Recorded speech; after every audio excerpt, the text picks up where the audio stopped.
The front door clicked at 6:12 p.m. The exact minute the winter sun slipped behind the tall pines behind the Harrington house. Cole Harrington, still wearing his designer parka dusted with aspen snow, dragged his suitcase across the hardwood floor as if nothing in the world could ever go wrong for him. His iPhone was buzzing nonstop. Lydia, the woman he'd spent Christmas with, was already texting hearts, selfies, and a photo of the champagne they'd shared just hours earlier. He smirked. He loved when life bent to his desires like this: money, power, a young mistress, and a wife who never dared oppose him. "Rachel?" he called casually, expecting the soft, hesitant reply he'd grown used to ignoring. But the house was silent.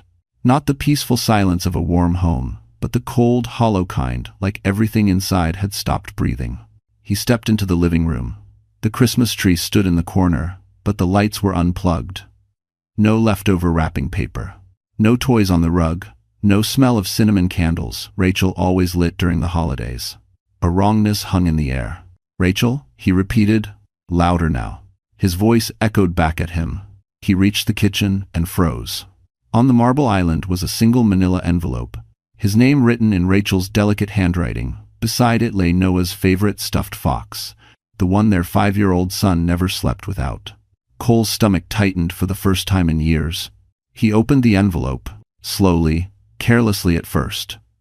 Then frantically, inside, divorce papers, a formal request for full custody, and a certified court document stating their son's legal last name had been changed from Noah Harrington to Noah Monroe. Monroe, Rachel's maiden name. He blinked. His breath hitched. This had to be a mistake, a joke, a bluff, something he could erase with a phone call. But Rachel didn't bluff. Not the Rachel he controlled. Not the Rachel he silenced. Not the Rachel he left alone on Christmas while he whispered sweet lies to another woman. His hands trembled as he reached for his phone to call Rachel. But the number rang once, twice, then went straight to voicemail. And then he noticed something he had missed before. Every closet door in the hallway stood wide open, empty. Rachel hadn't left him. She had vanished with their son. And she had taken his legacy, his name, and his power with her. But the part Cole didn't know yet, the part that would destroy him, was still waiting in the next room. Rachel Monroe had always moved quietly through life, as if afraid the world would shatter if she breathed too loudly. Growing up in a small Ohio town with little more than hand-me-down clothes and a sketchbook she carried everywhere, she learned early that survival meant shrinking herself. When her parents died in a freeway accident when she was 19, she didn't have anyone left, no siblings, no extended family that stayed in touch. Just debt, grief, and a worn-out suitcase. She met Cole Harrington 2 years later at a corporate charity gala. She had been working as part of the event staff, carrying trays of champagne she wasn't allowed to drink. Cole noticed her quiet smile and soft voice. He said, it made him want to protect her. She believed him. She was 21, alone, and aching for stability. Marriage to a wealthy, confident man seemed like safety, like a home she had never truly had. But safety turned into a cage. Once they married, Cole slowly pulled her out of the world. She quit her art classes, then her barista job, then her freelance illustration work to focus on the household. He said it was because he made enough for both of them. His family called her the charity case he was trying to fix. And Cole, always so calm in public, became sharp and impatient behind closed doors. A slammed door here, a raised voice there, a glass shattered when she disagreed with him. Each small moment chipped away at her until her confidence was dust. When Noah was born, Rachel thought motherhood would change Cole. Maybe children softened men, maybe fathers learned gentleness. But Cole's love for Noah was performative, shown only in photos he posted online or at family gatherings. At home, he was distant, easily irritated by a crying baby, annoyed when Rachel looked tired, dismissive whenever she asked for help. This Christmas, when Noah came down with a fever, Rachel spent the night at the edge of his bed, pressing cool cloths to his forehead, whispering stories until he fell asleep. She had messaged Cole to come home early. He texted back, busy with clients, don't be dramatic. She had stared at that message for a long minute, her fingers trembling from exhaustion. Rachel didn't scream. She didn't argue. She simply stopped believing the man she married was someone she needed to protect her. Still, she kept moving softly. Carefully, invisibly, it was how she survived. But in the early dawn hours of the day she left, something in her changed. Maybe it was Noah whispering, "Mommy, don't cry." Maybe it was the quiet house that felt less like home and more like a museum of disappointments. Maybe it was the fear of losing her son to a man who viewed him as an accessory. Whatever it was, Rachel packed not just clothes and documents, but the pieces of courage she didn't know she still had. What she didn't know was that someone had seen her leave, and that person wasn't supposed to know anything at all. The Harrington house sat on the edge of a wealthy Connecticut neighborhood, the kind of place where every driveway had a luxury SUV and every porch was decorated by professionals. Holiday wreaths, white string lights, manicured lawns, everything looked perfect. Picture perfect. Painfully perfect. The kind of perfect that made neighbors whisper, "What a beautiful family," without knowing anything at all. It was the kind of neighborhood where people smiled politely but didn't ask questions, where appearances mattered more than honesty, and where a woman like Rachel could disappear in plain sight. For years, this house had been Rachel's entire world. The kitchen, with marble counters she wasn't allowed to scratch. The living room, where Cole arranged furniture to match his taste. The master bedroom, where she slept on the far edge of the mattress so she wouldn't disturb his rest. Even the art studio she once tried to create in the sunroom had been quietly shut down when Cole said it made the house look messy. The walls were beautiful, but they had watched her break. It wasn't until she walked through the house one last time that she realized how suffocating it had all become. The silence echoed. Even the Christmas decorations, still half up, half forgotten, felt like props for a life she had been pretending to live. And yet, for the world outside, this house symbolized comfort and success. Cole's colleagues from Manhattan loved attending the Harrington holiday parties, drinking expensive wine under chandeliers, bragging about investment portfolios and Aspen vacations. Lydia, the young mistress, had even been at a party once, though Rachel hadn't known at the time. She remembered a pair of wide, curious eyes watching her across the room. Now she understood why. But the most dangerous part of this setting wasn't the wealth. It was the illusion. Illusions can hide bruises that aren't physical. Illusions can silence a woman who has nowhere else to go. And illusions can easily convince people that the husband with the charming smile is the good one, and the quiet wife is the problem. That was the world Rachel had lived in. And ironically, it was this same world that helped her leave. Because wealth creates distance, and distance creates blind spots. Cole was so confident in his control, so certain Rachel would never challenge him, that he didn't notice the small things. Her packing old sketchbooks into grocery bags, her collecting Noah's medical files, her copying documents onto a USB drive she hid inside a children's book. But someone noticed. As Rachel carried the last box to her old Toyota the morning she fled, a figure across the street paused.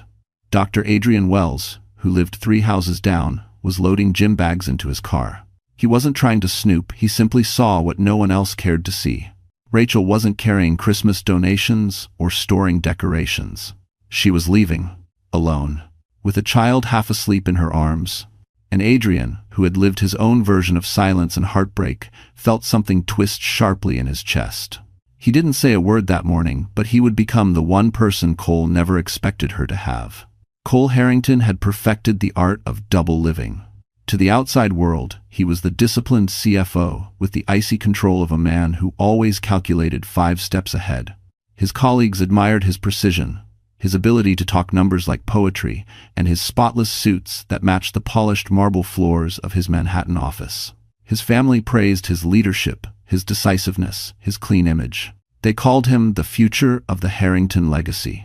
But nobody understood how much darkness a clean image could hide. Cole liked control the way other men liked, whiskey smooth, burning, addictive. He liked Rachel, quiet, agreeable, small. He liked Noah, present enough for photo opportunities but not enough to disrupt his life. And he liked Lydia. Oh, he liked Lydia in ways he didn't fully admit, even to himself. Not because she was beautiful or young, but because she admired him the way Rachel no longer did. Lydia laughed at his jokes, clung to his arm, made him feel powerful. She didn't know the real Cole either. Not yet. For months, Cole had been crafting the perfect narrative.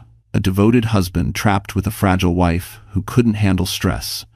A father doing his best despite emotional instability at home. He had been preparing this story carefully, sprinkling it into conversations with coworkers, friends, even his own parents.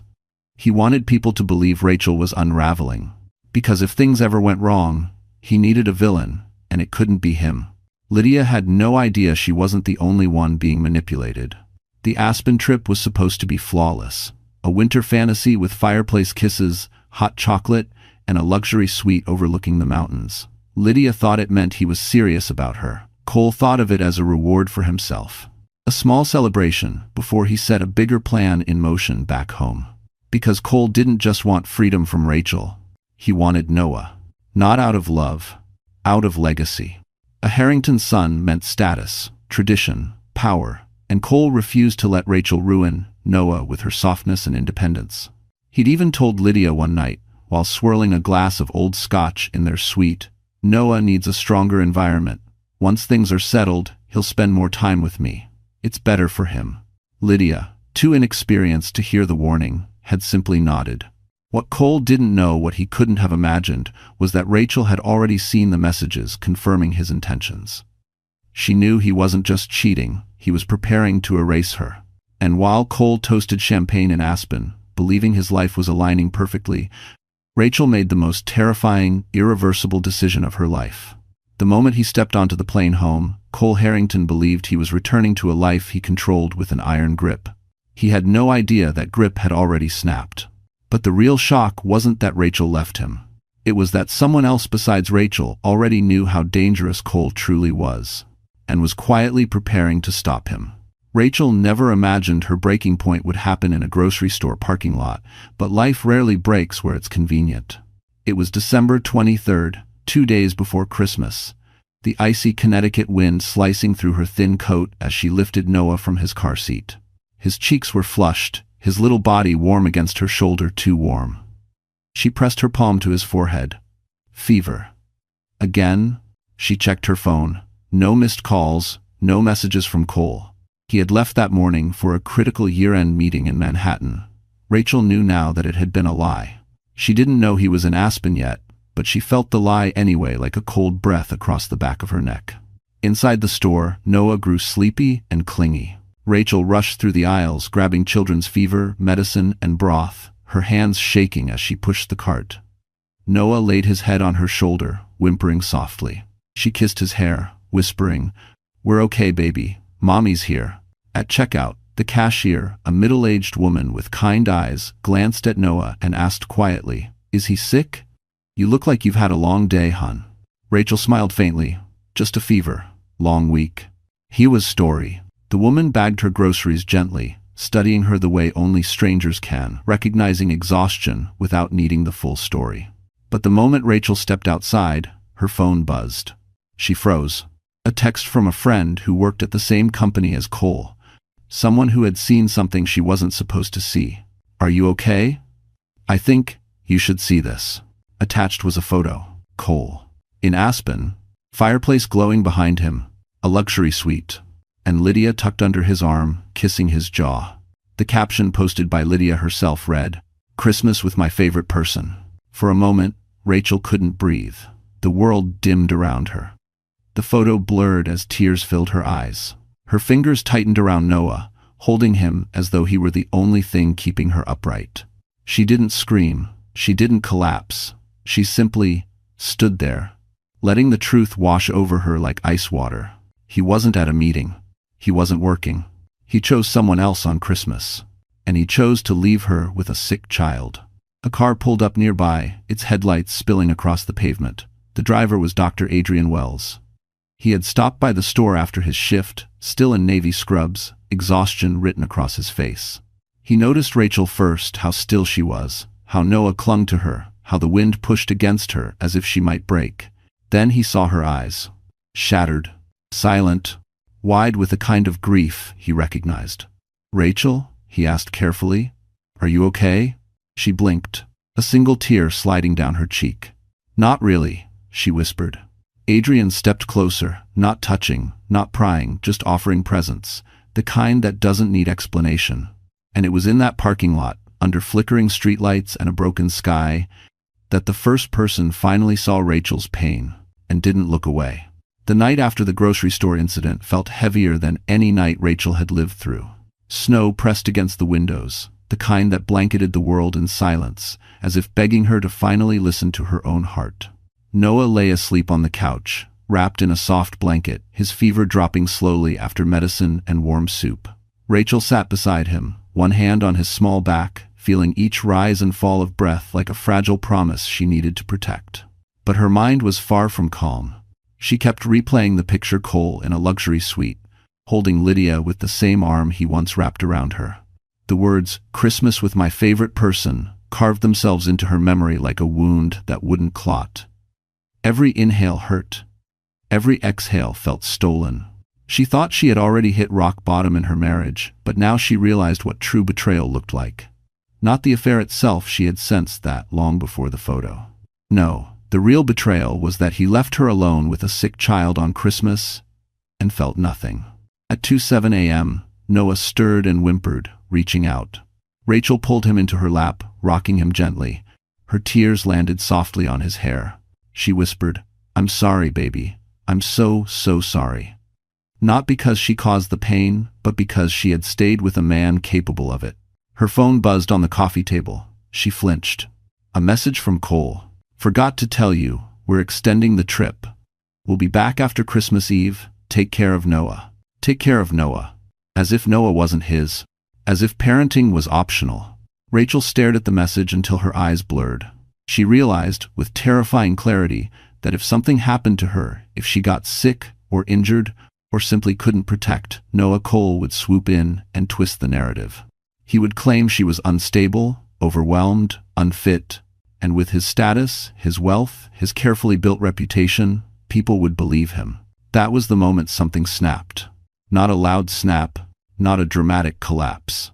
Just a quiet, steady break. She remembered what Adrian had said before leaving the parking lot. "If you ever need help, even just someone to listen, you can knock on my door." It wasn't a rescue, it was recognition, something she hadn't felt in years. But she couldn't rely on anyone yet. She needed control. A plan, a way out. She wiped her tears, stood up, and walked to the small drawer beneath the stairs. Inside were documents she had collected over the years. Noah's birth certificate, medical files, her old passport, and the marriage certificate that suddenly felt like a contract written in someone else's handwriting. Her hands steadied. She gathered everything, placing them neatly on the table. Then she opened her laptop, searched quietly, carefully, painfully. How to change a child's last name in Connecticut. Emergency custody laws. Financial rights of stay-at-home spouses. Each click was a step away from him. Each document she saved was a piece of herself she reclaimed. At 3:41 a.m., Rachel looked at her sleeping son and whispered a promise. "I won't let him take you. I won't let him take anything anymore." But she didn't know that someone else had seen Cole's Aspen post too. And what they did next would change everything. By Christmas Eve morning, Rachel had barely slept. Her eyes were swollen, her body drained, but her mind sharper than it had been in years, moved with quiet determination. She needed proof. Not suspicions. Not instinct. Concrete evidence that Cole was a danger to Noah's stability and to her freedom. While Noah napped in the bedroom, Rachel sat at the kitchen table, her laptop open, the house silent except for the hum of the heater. Her fingers trembled as she typed Cole's email password. He used the same one for everything. His arrogance made him predictable. Within seconds, she was staring at months of messages. Travel receipts, hotel confirmations, even a jewelry purchase from Tiffany & Co. that she'd never received. But then she found something far worse. A forwarded email chain between Cole and his father. Subject line: "Preparing for custody." Her heart slammed. She clicked it open. Cole had told his father he was concerned about Rachel's emotional stability and believed she was not equipped to raise a child long-term. He wanted advice on filing for custody once the timing was right. Rachel covered her mouth to keep from crying out. He wasn't just having an affair. He was preparing to take Noah from her. Her hands shook so violently she had to press them flat on the table to steady herself. She scrolled down further. More emails, more plans, more lies. And then she found the message that broke her. Cole: "Once Rachel is out of the house, Noah can stay with you for a few months until I finalize things. She won't fight back. She never does. Never does. Never fights." never leaves. He believed she was still trapped in the quiet girl he had molded. But he was wrong. She pushed back from the table, pacing the kitchen on unsteady legs. The fear was still there, thick and choking, but beneath it, something else stirred. Something like fire, something like anger. Something she had forgotten she was allowed to feel. No more being small. No more being silent. No more letting him write her story. She opened the file folder where she kept Noah's birth certificate. She stared at the last name Harrington and whispered, "Not for long. Thanks for watching." End quote. Just then, her phone buzzed. Not Cole. Not Lydia. A message from an unknown number. "Hi Rachel, this is Dr. Wells Adrian. I hope I'm not crossing a line, but I saw the picture of Cole in Aspen. If you need help in any way, please tell me. No judgment." Rachel froze. Her breath caught. Someone knew. Someone saw. Someone cared enough to reach out without prying. Her fingers hovered above the keyboard. Should she answer? Should she trust anyone? Before she could decide, Noah shuffled into the kitchen, dragging his blanket, eyes half open. "Mommy," he mumbled, reaching for her. "Don't be sad." She lifted him into her arms, burying her face in his hair. This wasn't just about heartbreak anymore. It was about survival. She placed Noah down gently, then turned back to the laptop. She clicked on a government website. Request to change minor child's last name. The decision was made. But Rachel had no idea that the moment she filed that request, she triggered a domino effect, one that would expose secrets even darker than she imagined, and involve people she never expected. Rachel had never planned anything bold in her life. She wasn't the type to gamble, defy, or run. But on the morning of December 24th, with Noah resting on the couch and weak winter light spreading across the floor, she transformed from the quiet woman she once was into someone new, someone deliberate, calculating, and terrifyingly calm. She printed the last name change form, her hands steady now. The courthouse would open for half a day on Christmas Eve. She had one chance, one window, one path forward. She packed lightly. Noah's birth certificate, birth. Medical records. Her driver's license. Noah's favorite fox toy. Printed screenshots of Cole's emails. Each document went into a plain folder she tucked inside her tote bag. Nothing suspicious. Nothing dramatic. If anyone saw her leave the house, they'd think she was running errands. But first, she needed to make sure she could disappear. She walked through the house that had held her captive for years. She unplugged her old laptop, took her sketchbooks, grabbed the small envelope of cash she'd hidden in a box of winter scarves. She packed Noah's clothes, some snacks, and the thermometer she used constantly during his fevers. At 10:12 a.m., she stood at the staircase, listening. Silence. A silence she used to fear now became her ally. She whispered to herself, "Don't look back." But of course she did, one last time. The walls that once trapped her now felt like witnesses watching, approving, urging her forward. She turned away sharply before doubt could take root. She dressed Noah warmly and strapped him into his car seat. He blinked up at her with those soft, trusting eyes that reminded her exactly why she was doing this. "Where are we going, Mommy?" he asked. "A safer place," she murmured.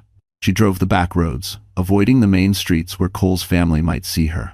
The courthouse stood small and unimposing, decorated with wreaths and red bows that felt cruelly cheerful. Inside, she submitted the paperwork with trembling but determined hands. The clerk glanced at her nervously when she reviewed the supporting documents. "You have a compelling case," she said carefully. "Given what you've provided, this may move quickly." Rachel nodded, clutching Noah's hand. "That's what I'm hoping for."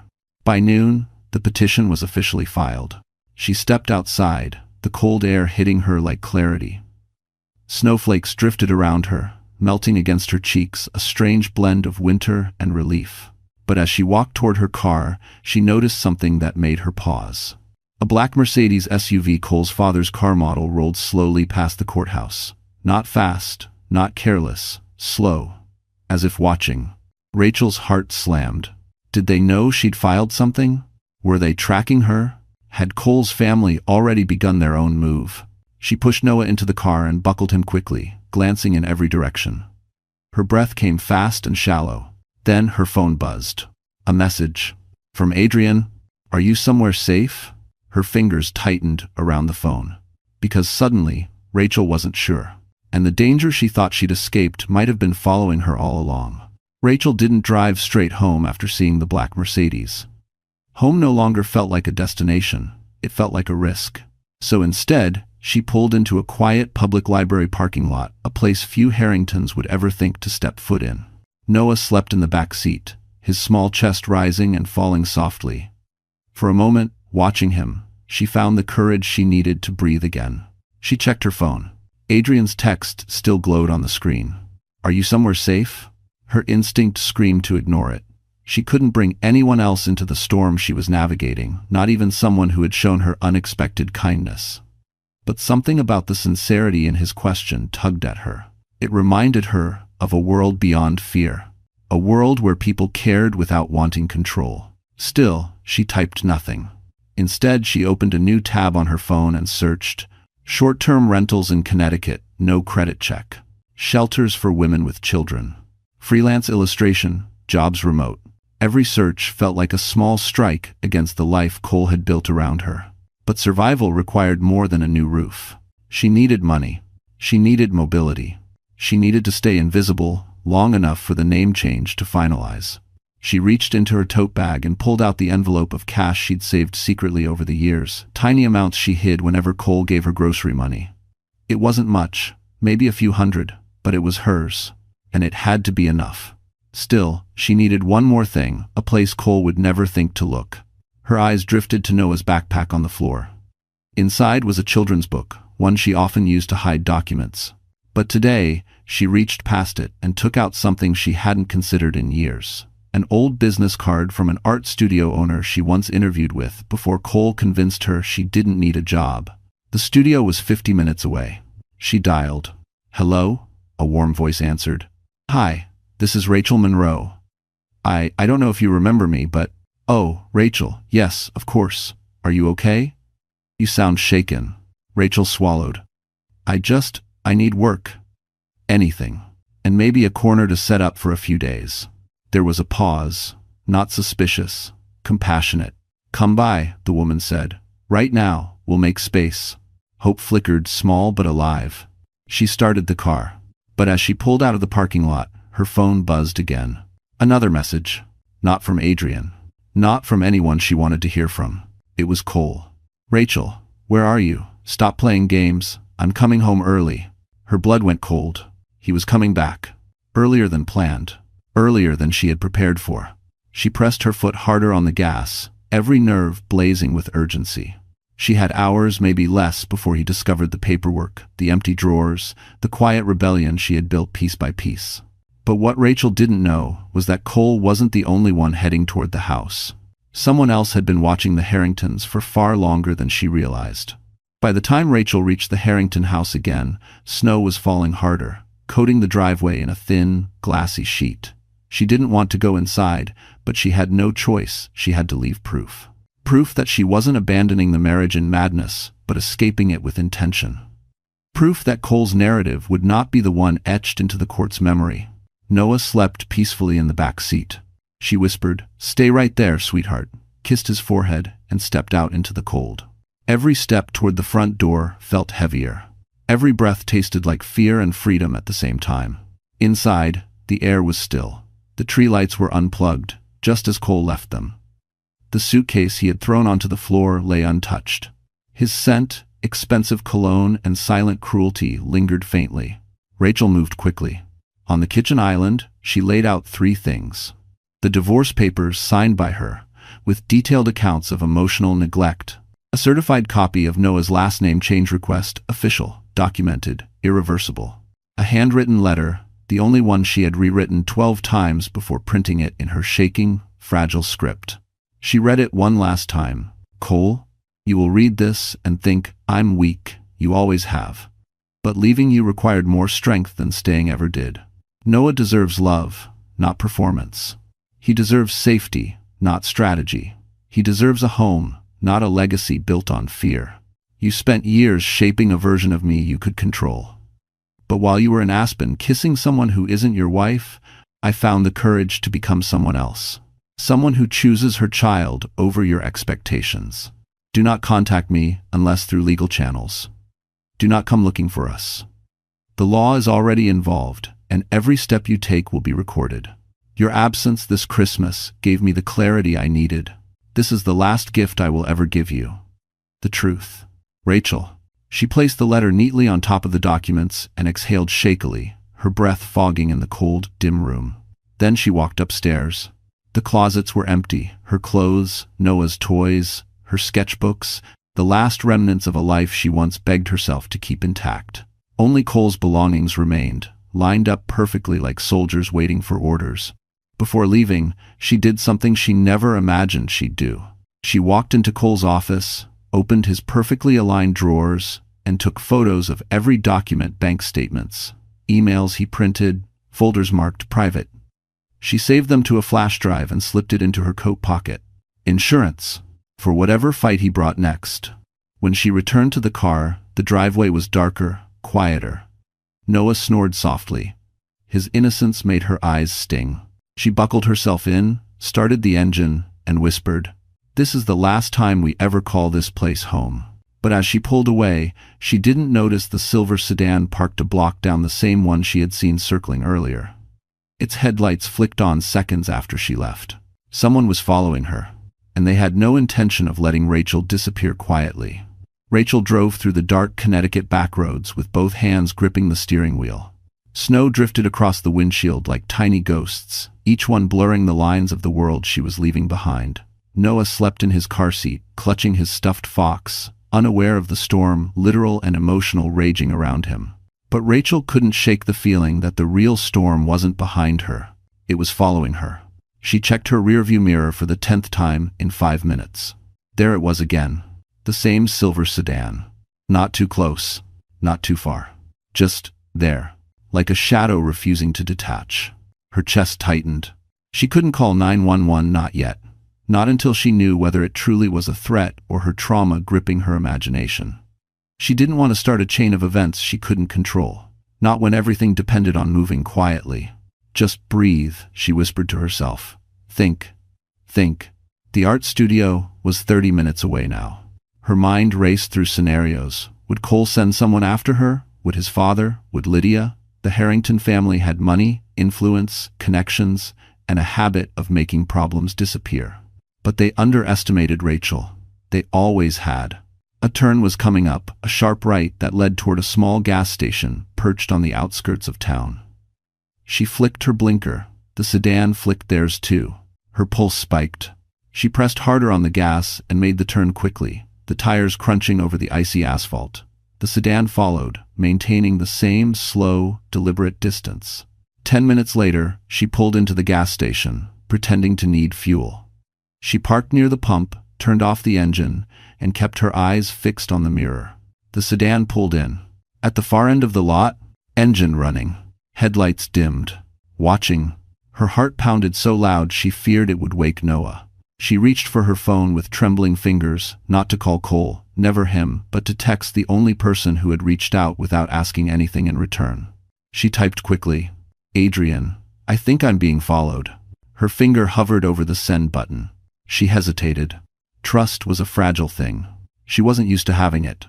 But then she remembered the look in Adrian's eyes at the grocery store, the quiet concern of someone who understood brokenness because he had lived his own.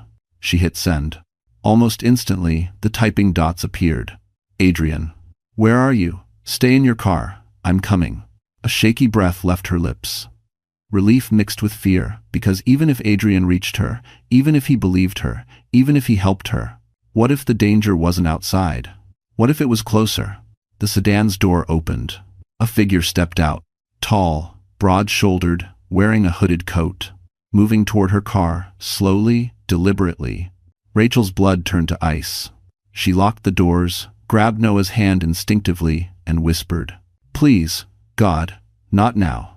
The figure reached the edge of the gas station lights, face still hidden. And then a second car turned sharply into the lot, headlights cutting through the darkness. Adrian's car. And the moment he opened his door, everything changed.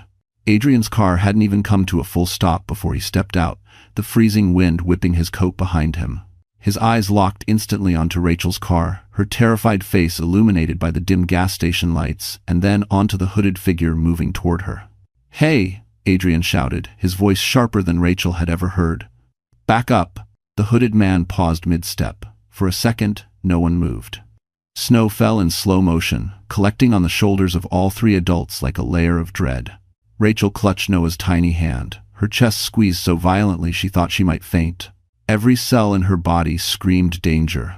The hooded figure exhaled, a long cloud of breath drifting into the air. Then slowly, deliberately, he lifted both hands as if showing he wasn't armed. "Relax," the man said.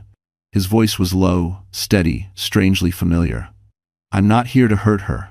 Adrian took several steps closer, positioning himself between Rachel's car and the stranger.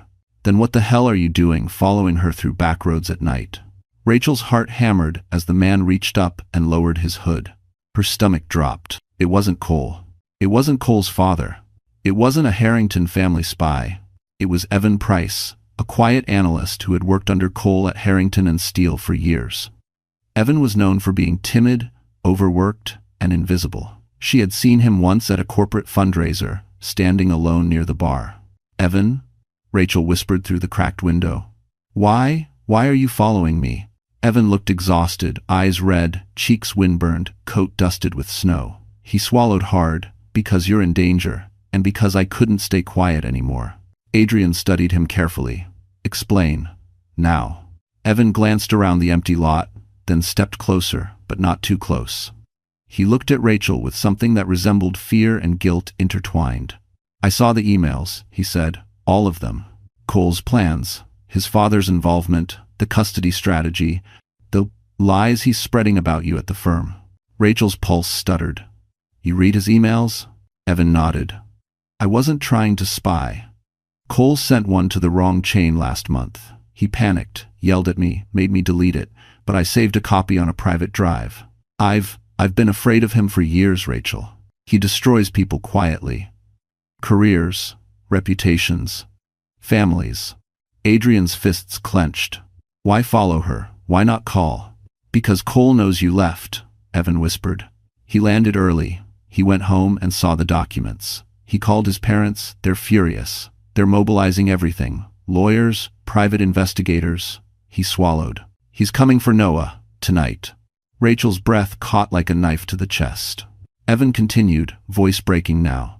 "I followed you because I knew you wouldn't be safe at home. I wanted to warn you before he caught up. He came, and cousin." Adrian stepped closer to Rachel's window.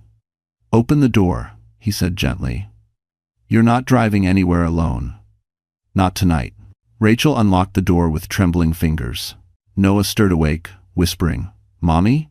She pulled him into her arms, her voice shaking. "It's okay, baby, Mommy's here." But her eyes remained on Evan. "Is he coming now?" she whispered. Evan looked over his shoulder, toward the dark highway behind them. "Yes. And he's closer than you think." "Endes." Adrian didn't waste a second.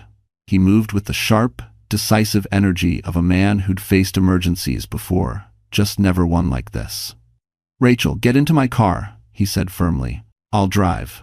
"Evan, take her car and follow behind us. We can't leave it here. Cole will trace the plate in minutes." Rachel hesitated, hugging Noah tighter.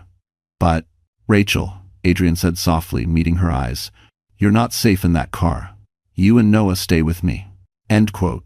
Something in his voice, a steady certainty she hadn't heard from anyone in years, made her nod. She quickly transferred Noah, his blanket, and her tote bag into Adrian's SUV. Evan slid into the driver's seat of her Toyota, his hands shaking as he adjusted the mirrors. Just as Adrian turned the key in the ignition, the low growl of an engine echoed across the icy parking lot. Rachel's heart plummeted. A black SUV, tinted windows, driving fast. Too fast. Adrian inhaled sharply. "That's him. The Harrington family car. The one Cole drove when he wanted privacy." Adrian shifted into reverse and backed out so quickly snow sprayed behind them. Rachel clutched Noah to her chest, whispering, "It's okay, baby. Mommy's here. Mommy's here." The black SUV roared into the lot. Cole didn't even bother parking. He skidded to a stop near the pumps, headlights glaring like interrogation lamps. Rachel ducked instinctively, but Cole had already seen Adrian's vehicle. "Hold on," Adrian muttered. He hit the gas, spinning out of the parking lot and back onto the road. The tires gripped just enough for them to lurch forward. Evan followed close behind in Rachel's Toyota. Rachel dared to glance back. Cole's SUV shot out of the lot seconds later. He was chasing them. No hesitation. No fear. Just determination, the same chilling determination she had read in his emails. Adrian kept one hand on the wheel, the other steady on the gear. His voice was calm, controlled, but edged with urgency. "He's not going to get close. I won't let him." Rachel swallowed hard. "Adrian, he's dangerous. You shouldn't." "I know exactly what danger looks like." There was a story in those words, but there was no time to ask. The icy road curved ahead, winding through a forested stretch with no lights, no houses, no witnesses. Adrian's headlights cut through the darkness, revealing just enough road to follow. Behind them, Cole's SUV loomed larger. Evan's voice crackled through Adrian's speakerphone. Adrian had connected him automatically. "Adrian, he's speeding up. He's trying to overtake us." Adrian gritted his teeth. "Rachel, hold Noah tight." She pressed Noah against her chest. Her pulse thundered in her ears. Then, Cole's SUV swerved into the oncoming lane. He pulled up beside them, window down, face twisted with fury. Rachel had never seen directed so openly.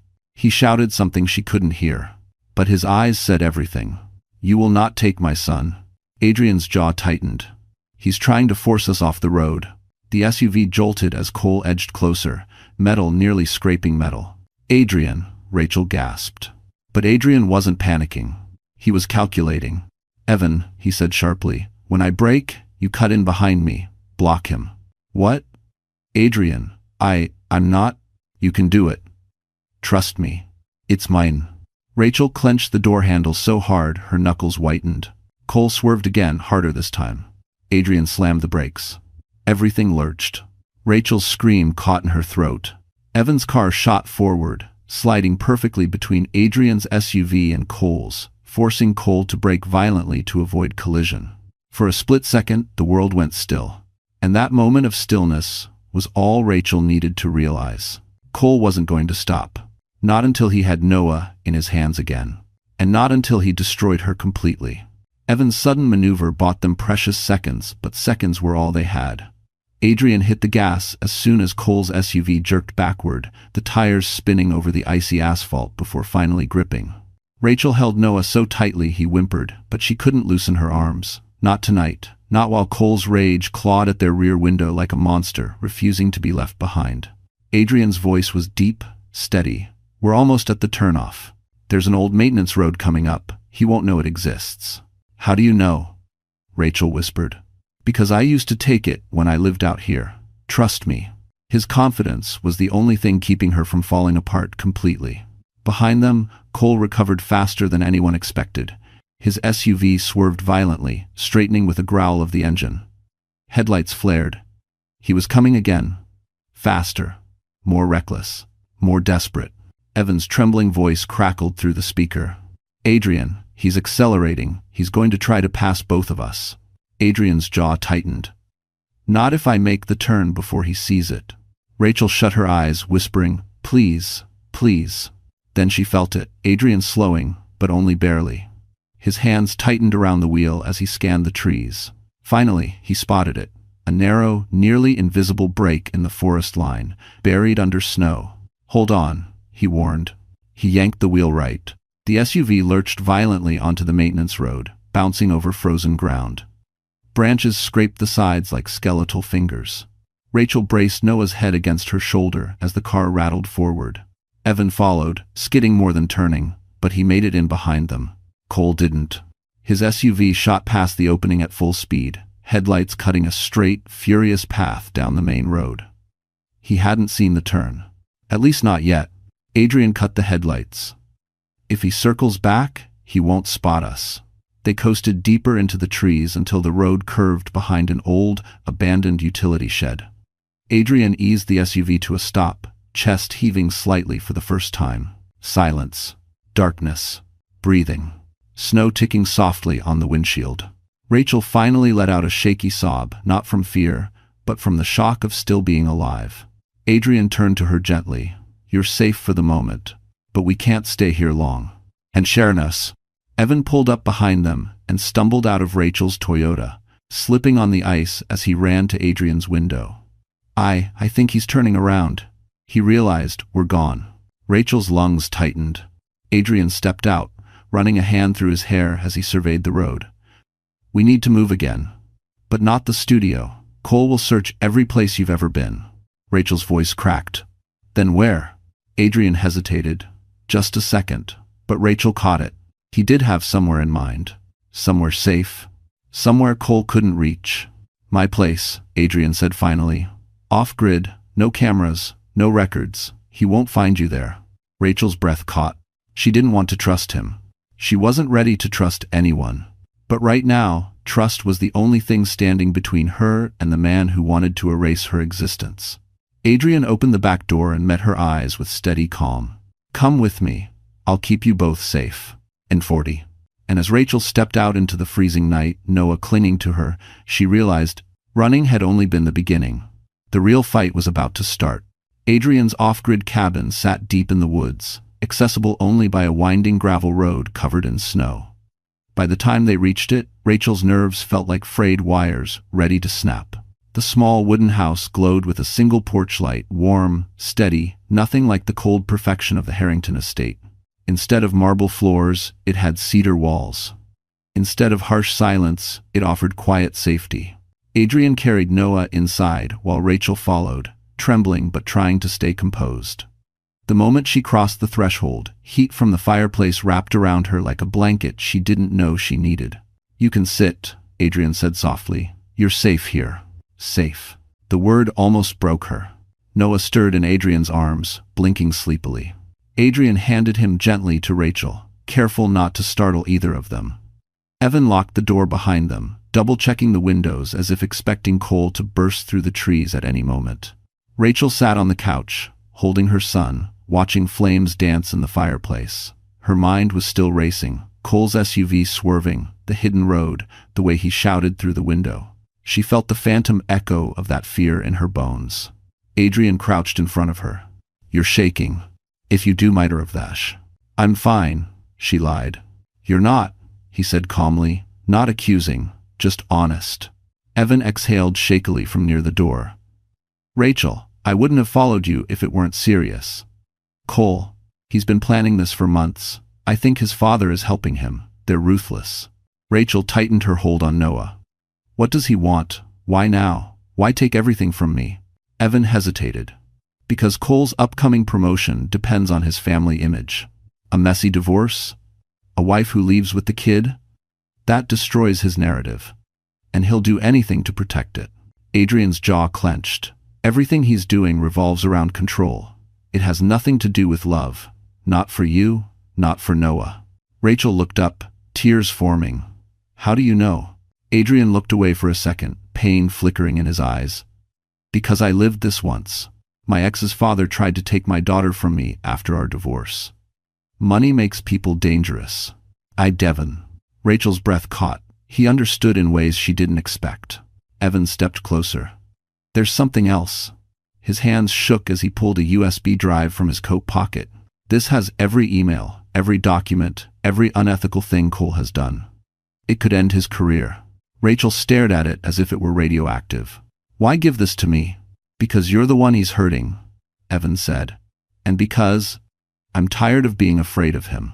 Adrian turned to Rachel, voice low but steady.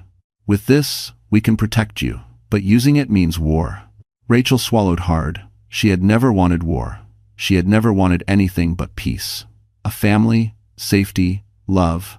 But love had never protected her, not the kind Cole gave. And peace had never existed under the Harrington roof. She looked at Noah, sleeping against her chest. War wasn't a choice anymore. It was survival. Rachel took the USB drive. Her hand no longer shook. Far away, on the same dark highway, Cole made a call that would ignite the next explosion. A call that meant he wasn't done hunting. The wind howled through the trees outside Adrian's cabin, rattling the window panes like warning taps from the darkness. Inside, the atmosphere was tense but purposeful. No one slept, not even Noah, for long. Rachel rocked him gently while Adrian and Evan sat at the wooden dining table, laptop open, the USB drive plugged in like a detonator, waiting to go off. Rachel finally laid Noah on the couch, covering him with a blanket. She joined the men at the table, her heart pounding as Adrian clicked open the first folder. What she saw made her breath stop. Dozens of documents. Spreadsheet after spreadsheet. Bank transfers. Hidden accounts. Wire payments to Lydia labeled as consulting fees. Misreported company expenses. Emails proving Cole had manipulated financial statements at the firm. Rachel covered her mouth. "This is illegal." Very, Evan murmured. "If Harrington and Steele finds out, Cole is finished. If the board sees this, he'll lose his position, his reputation, maybe even face charges." Rachel sank into a chair. "He didn't just betray me, he betrayed everyone." Adrian nodded. "And this gives us leverage. If he tries to take Noah or smear your name, we go to the board. We go to the state attorney, we go public if necessary." Rachel's voice cracked. "I don't want to hurt him. If you outlaw." Adrian's eyes softened, but stayed firm. "Rachel, he is already hurting you. He hunted you tonight. He would have forced you off the road without hesitation. This isn't about revenge. This is about stopping a dangerous man." Evan looked down, guilt on his face. "He threatened me last month. Said if I ever spoke against him, he'd erase me professionally. That's why I stayed quiet until now." Rachel reached out, touching Evan's trembling hand.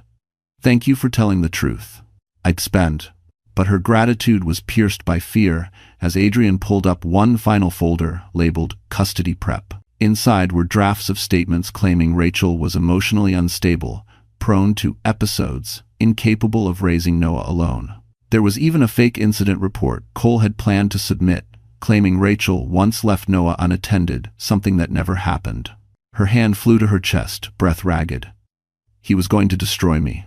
He still thinks he can," Adrian said. "Which means we need to move before he strikes again." Rachel looked toward the window, the forest outside dark and indifferent. She realized this wasn't just a legal fight, it was psychological warfare. Cole believed she was predictable, fragile, breakable. He didn't realize the quiet woman he shaped was gone. But Adrian's next words chilled her. "There's something you should know. Cole made a call after losing us on the road. He called someone named Brent. Does that name mean anything?" Rachel froze. Brent Harrington.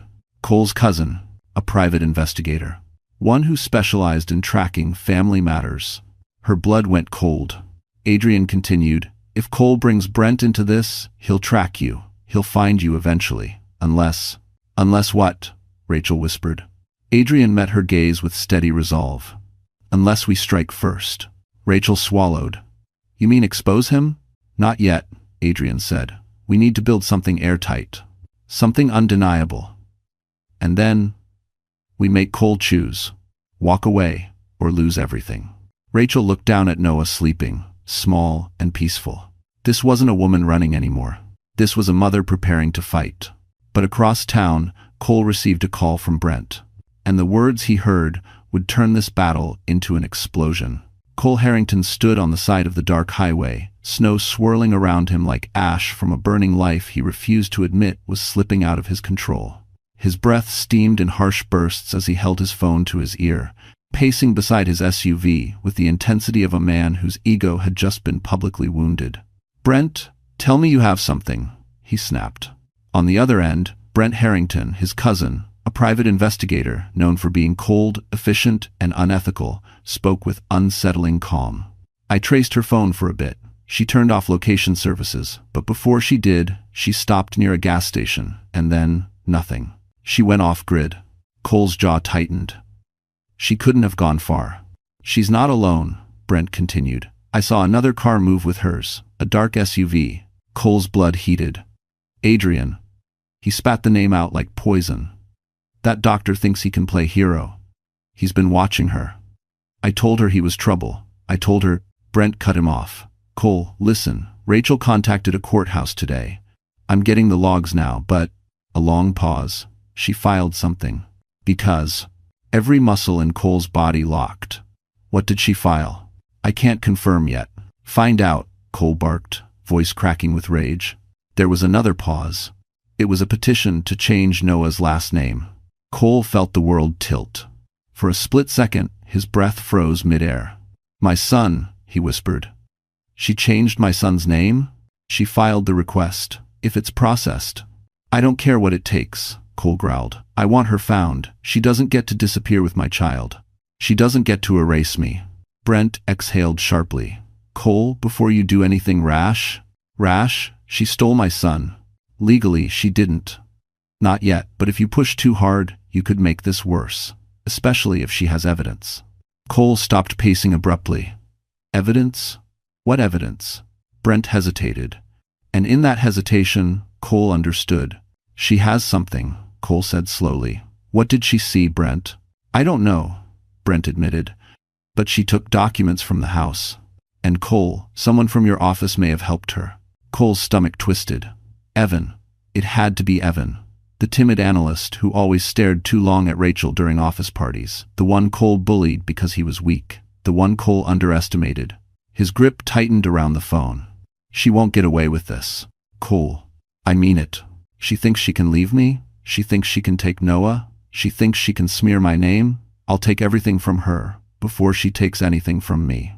Brent's tone shifted, colder now. "Then you'll need to be smart. No more chasing her around like a jealous teenager. You want Rachel found? You want Noah back?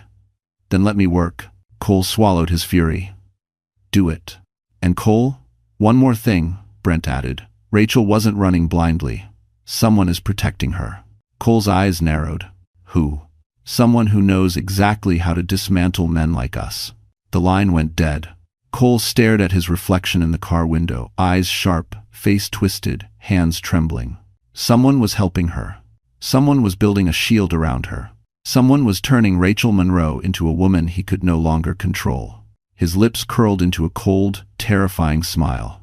"Then I'll destroy them both." Important? The next morning, the world outside Adrian's cabin was a sheet of white, quiet, untouched, deceptive in its calm. Inside, the air was thick with tension as the three adults waited for the storm they knew was coming. Rachel barely slept.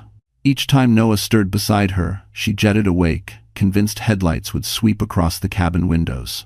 She rose before dawn, pacing the small living room, hugging her arms around herself. Adrian brewed coffee, the rich smell filling the room, grounding the panic, clawing her chest. "You need to eat," he said gently. "I can't," she whispered. "You have to keep your strength." Rachel looked up, eyes red but determined. "Do you think he'll find us?" Adrian exhaled slowly. "Brent is good, but this cabin, no digital footprint, no address in my name, no connection to you. It buys us time." Time. Not safety, but time. Evan sat on the edge of the couch, nervously wringing his hands. He looked even more frightened now than he had at the gas station. "Cole is unpredictable when cornered. He'll escalate." Adrian nodded. "Which is exactly why we need to finalize your protection strategy." He motioned Rachel toward the table. There were 4 stacks of documents. Financial evidence that could destroy Cole's career. Custody evidence proving his manipulation and emotional neglect. Witness statements Evan was drafting. A safety plan if Cole showed up. Rachel stared at the papers. "I didn't want my life to look like this." Adrian's voice softened. "No one does, but you're not alone anymore." Noah wandered sleepily from the bedroom, clutching his fox toy. "Mommy?" Rachel scooped him up, pressing him against her. "I'm here, sweetheart." For a moment, it felt like a real family. Adrian watching them with quiet tenderness, Evan offering a nervous smile, the fire crackling in the background. But the moment shattered with a single sound. A sharp crack in the woods. Then another. Evan jumped to his feet. "What was that?" Adrian moved to the window, pulling the curtain back just an inch. His expression hardened. "Tracks." Rachel's blood iced. "What kind of tracks?" "Fresh tire tracks. Not ours." "If you keep her..." Evan's voice broke. "Oh God, did he find us?"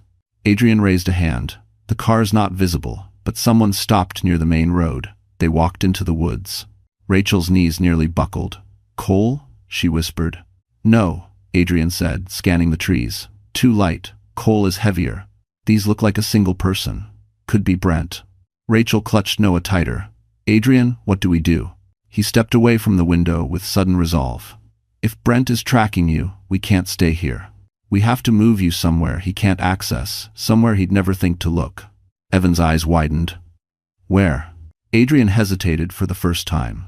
There's a colleague I trust. A judge. Retired. She lives off the grid in Vermont. No one knows her address.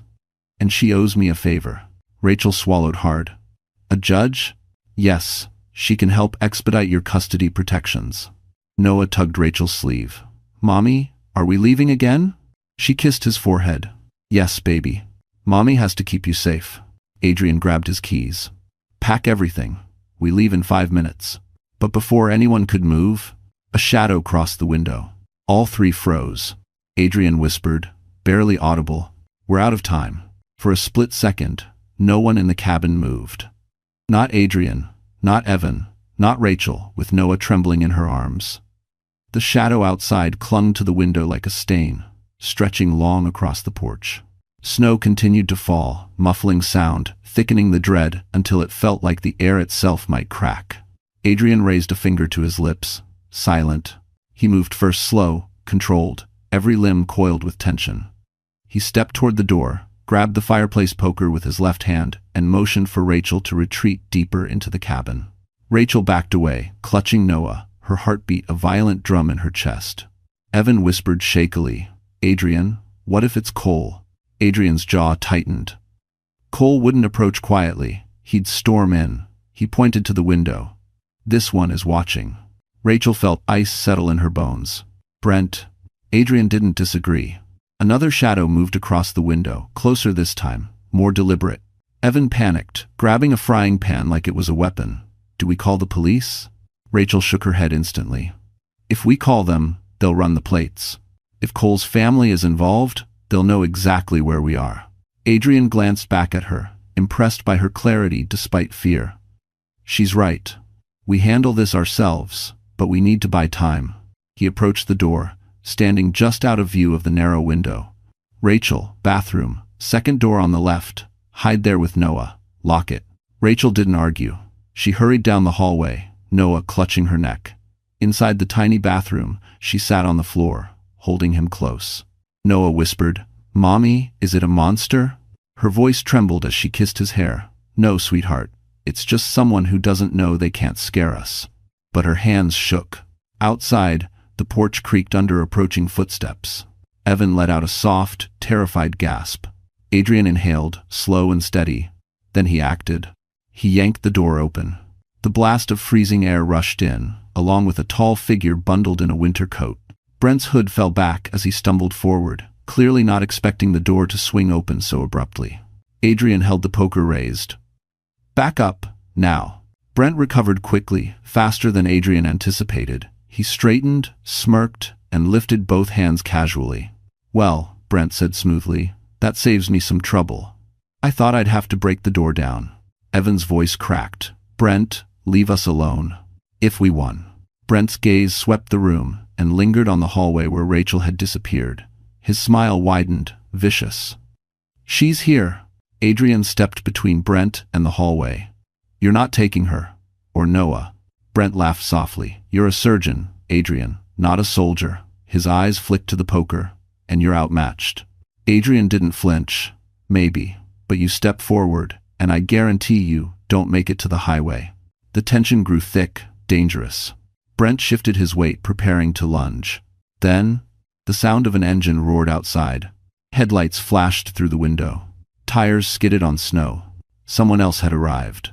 Brent's expression snapped from smug to startled. Because the vehicle outside wasn't Cole's. And it wasn't law enforcement. It was someone neither side expected, and someone whose arrival would flip the entire battle on its head. The retired judge Adrian had called hours earlier, had come to them. The cabin door rattled again, not from Brent, but from the roar of an engine outside. A second pair of headlights cut across the snow, flooding the living room with white-blue light and freezing every person inside. Brent's confident smirk vanished. Adrian moved first, stepping toward the window, poker still in hand. Evan crept beside him, trembling but curious. The car door outside slammed shut. Footsteps firm, steady, crunched through the snow. Then a woman's voice, sharp and unmistakably authoritative, rang out. "Brent Harrington, Step away from that door. Now. Brent's face drained of color. No, no, no, no. Adrian threw open the cabin door. And there she stood, Honorable Judge Marin Whitlock, retired family court judge, wrapped in a heavy navy coat, snowflakes settling in her silver hair. Her presence filled the entire porch with an aura of unshakable power. Brent, she repeated, if you take one more step inside this home, I will personally ensure you lose every investigative license you've ever obtained. Brent tried to gather himself. Judge Whitlock, you shouldn't be here. You're interfering with a family matter. This stopped being a family matter, she said coldly, the moment you stalked a woman and her child across state lines. Brent stepped back. I was hired. I don't care who hired you. Leave, now. Brent's jaw tightened. He glanced at Adrian, then at the hallway where Rachel hid, calculating, desperate, but Judge Whitlock didn't flinch. Brent, you will leave, she said, voice low and dangerous, or I will call the state police myself, and you will explain why you're trespassing with intent to intimidate. Brent hesitated, then cursed under his breath and stormed off the porch. Snow sprayed as he stomped toward the woods, choosing darkness over handcuffs. Only when the sound of his boots faded did Judge Whitlock exhale. Adrian, she said, help me inside. We're out of time. He guided her in, locking the door behind them. Rachel emerged from the hallway, still holding Noah, tears streaking her cheeks. Judge Whitlock looked at her not with pity, but with fierce, unwavering understanding. You must be Rachel Monroe. Rachel nodded shakily. I didn't expect you to come. I wasn't going to let a mother fight a machine alone. If you want it. Judge Whitlock removed her gloves, revealing a stack of documents inside her coat. She spread them out on the table beside Adrian's files. Rachel, she said, I reviewed everything Adrian sent me. The emails, the financial records, Evan's testimony, and what I see is a man unfit for sole custody and a woman who needs immediate legal protection. Rachel swallowed hard. What does that mean? Judge Whitlock looked her directly in the eyes. It means that as of this moment, I am filing an emergency protective order on your behalf. Cole cannot come within 300 feet of you or Noah. Rachel gasped. And, the judge continued, I am initiating an emergency custody petition, granting you temporary full custody, effective immediately. Noah blinked up at the judge. Does that mean Mommy won't be scared anymore? Judge Whitlock's eyes softened. That means Mommy doesn't have to run anymore. Rachel broke. Tears spilled as she hugged Noah, sobbing into his little shoulder. Adrian placed a hand on her back, steady, warm, present. Evan wiped his own eyes, relief washing the fear from his face. Judge Whitlock gathered the papers again. Tomorrow morning, she said, Cole Harrington is going to wake up believing he still has power. By sunset, he'll realize he never did. Rachel looked up, voice trembling. And us? What happens to us? Judge Whitlock smiled gently. You rebuild, you heal, and you live a life he can't touch. Adrian stepped closer, his voice warm, certain. Rachel, you're safe now. Really safe. For the first time in years, Rachel believed it.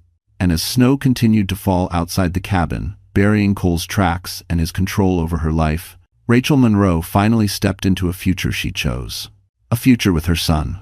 A future with safety. A future with dignity.